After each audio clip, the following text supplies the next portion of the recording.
Hello friends, how are you. Radhe Radhe सभी लोगों को। कैसे हैं आप लोग। चलिए डिस्कस करते हैं निफ्टी में कैसे ट्रेड प्लान कर सकते हैं। देखिए फिलहाल पहले तो हम ओवरऑल व्यू डिस्कस करते हैं। ओवरऑल व्यू में क्या हो सकता है। देखिए मैंने आपको जैसा बताया था कि प्राइस जो है इस रेजिस्टेंस को फेस कर रहा है और ये जो है सपोर्ट लेकर चल रहा है इसका, है ना, काफ़ी लंबे समय से। और वो सपोर्ट ब्रेक नहीं हो रहा था, बार बार प्राइस वहाँ पे आता था और सपोर्ट को टेस्ट करता था, है ना, फिर ऊपर जाता था। मगर फाइनली उसने कल जो है सपोर्ट ब्रेक डाउन कर दिया है, तो ये कन्फर्मेशन है कि हम डाउन ट्रेंड में एंटर कर चुके हैं कुछ समय के लिए। ठीक है। तो अब क्या होगा, वॉर की सिचुएशन भी है साथ में। ठीक है। तो अगर वार की सिचुएशन है तो हो सकता है कि बड़ा गैप डाउन हो जाए, और अगर बड़ा गैप डाउन होता है तो पैनिक में आके आप सेल नहीं कर दीजिएगा, है ना, कि बस खुला और आपने सेल कर दिया, तो वहाँ पे आपको नुकसान हो सकता है क्योंकि शॉर्ट रिकवरी आ सकती है। उसका रीज़न ये है कि 0.46 पर तो भी पीसीआर चल रहा है। गैप डाउन होगा तो और वैल्यू कम होगी उसकी। ठीक है। तो नए जो फ्रेश जो शॉर्ट्स होंगे वो हमेशा कहाँ ऐड किए जाएंगे, जब वैल्यू जो है ऊपर चली जाएगी, मतलब प्राइस जो है ऊपर चला जाएगा। तो कहीं अगर आपको यहाँ से कोई गैप अप मिलता है, सॉरी गैप डाउन होता है, यहाँ पर प्राइस आता है, तो यहाँ से आप प्लान कर सकते हैं बाइंग का कोई डब्लू पैटर्न देखकर। अगर ऐसा पैटर्न बनता है तो सबसे सेफ होगा ये वाला। और अगर यहाँ तक आता है तो ये सबसे अच्छा होगा कि यहाँ पर आप दोबारा से शॉर्ट प्लान कर सकते हैं। मतलब ये रेजिस्टेंस एरिया है, यहाँ पर, यहाँ से तो करना ही करना है ना, रीटेस्ट हुआ इसका तो वो सबसे बेस्ट है, यहाँ से तो करना ही करना है। सेकंड, यहाँ से भी गिर सकता है। ठीक है। अगर यहाँ से गिरता है इंट्राडे में तो यहाँ से गिरेगा, इसमें कोई शक नहीं है। तो इसमें इंट्राडे अगर यहाँ पे मिल जाता है तो यहाँ पे सेल करना, यहाँ पे बाय करना पैटर्न के साथ। ठीक है।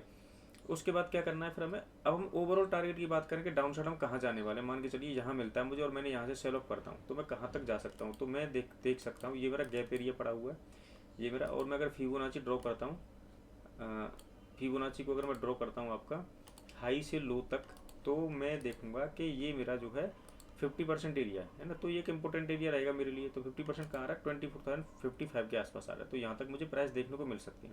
ठीक है। हो सकता है और भी नीचे के प्राइस देखने को मिले, पर फिलहाल मैं यहाँ का एक्सपेक्ट करके चल रहा हूँ। मुझे पता है कि अभी हम बियर फेस में नहीं है, हम यहाँ से एक स्ट्रॉन्ग रैली देंगे, यहाँ से देंगे या फिर यहाँ से देंगे, अब ये उस टाइम पर पता चल जाएगा। वैसे यहाँ से चांसेस हैं बढ़ने के ना, काफ़ी अच्छे खासे हैं। तो यहाँ से हम एक स्ट्रॉन्ग रैली देंगे।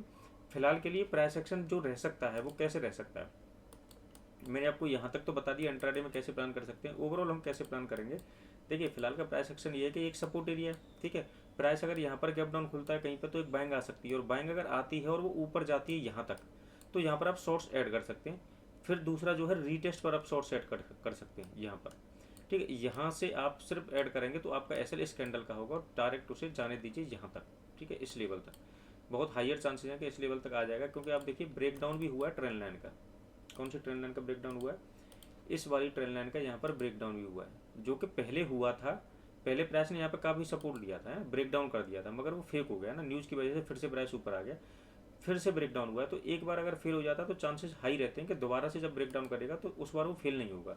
तो अगर वो रीटेस्ट करने इस ट्रेंड लाइन का भी आता है तो वो रीटेस्ट हो जाएगा हमारे इस सपोर्ट का। तो ये बहुत अच्छा चांस है, अगर यहाँ मिलता है 375 या 395 के आसपास, तो मैं यहाँ से एक सेलिंग प्लान करूँगा अप टू दिस टारगेट। और अगर नहीं मिलता है, वो चला जाता है, तो मुझे कोई फोमो नहीं है इस बात का कि मैं, मेरे से ये छूट गया, कोई बात नहीं, इंट्राडे में अपन प्लान कर लेते हैं, है ना। तो ऐसा कुछ नहीं है कि छूट गया तो जाने दीजिए। ठीक है। हमेशा मूव्स मिलती रहती है मार्केट में, कोई ज़रूरी नहीं है बहुत ज़्यादा इसके लिए वो नहीं होती, मतलब आपको फोमो नहीं होना चाहिए कि भाई छूट गया क्या करूँ, मेरे से रह गया, है ना। देखिए ये सारी चीज़ें तो हमेशा से आती रही हैं, अभी भी क्या कहाँ तक पहुँचे आप, ये देखना पड़ेगा हमें ना। तो सबसे ज़रूरी है कि पेशेंस के साथ वर्क कीजिए। यहाँ पर प्राइस मिलता है तो सेल करेंगे, और अगर नहीं मिलता है तो नहीं करेंगे, और अगर यहाँ पर नीचे मिलता है और पैटर्न बनाता है कोई, तो फिर बाइंग करेंगे यहाँ तक के लेवल के लिए। ओवरऑल स्ट्रक्चर है सेल ऑन राइज। कल के लिए स्ट्रक्चर हो सकता है बाय ऑन डिप्स, मतलब बाय ऑन डिप्स ये नहीं कि मतलब हर सेल ऑफ को बाय करें। बाय ऑन डिप्स का मतलब ये है कि अगर यहाँ मिलता है और कोई पैटर्न बनाता है तो मैं इंट्राडे के लिए अच्छे खासे टारगेट्स को मैं पकड़ सकता हूँ बाय के लिए। ठीक है, ये हो सकता है। ठीक है, तो इसके लिए रेडी रहिए और अपना प्लान कीजिए और इसके बाद फॉलो करिए। तो अगर वीडियो आपको अच्छी लगी है तो आप प्लीज़ लाइक करके जाएँ, फॉलो करके जाएँ और सब्सक्राइब करके जाएँ चैनल को। Thank you so much. Have a nice day. Bye.